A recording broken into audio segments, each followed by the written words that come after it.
তারে সরাই দিলাম, যা নাফরমান, যা যা, তুই শেষ।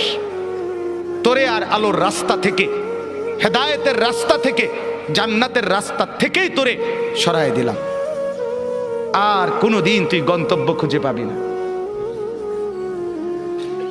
আমার বাপ বলেন তো তখন পরিণতি কি হবে?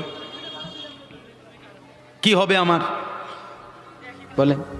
এক তো হইল সে আমার ছোট ভাই, তো দুষ্টামি করছে, ভুল পথে গেছে, কোন রকম অনিয়ম করছে, তা আমি তারে নিয়ে আসলাম, তাই না থাপ্পড় দিলাম, কনি দিলাম, মার দিলাম, ধমক দিলাম, শাসন করলাম, এরপরে বললাম সাবধান এদিক দিয়ে চলবি। তাইলে হতে পারে ক্ষণিকের কানছে, ব্যথা পাইছে পিঠে, হাতে, শরীরে, কিন্তু পথ তো আছে, ঠিকই না বলেন না কেন? পথে তো আছে। তাহলে এই আঘাত চলে যাবে একদিন, কিন্তু পথে তো আছে। আরেকটা হলো আমি দেখতেছি এই পরিমাণ রাগ করছি তার লগে, যে রাগ করে আমি দেখ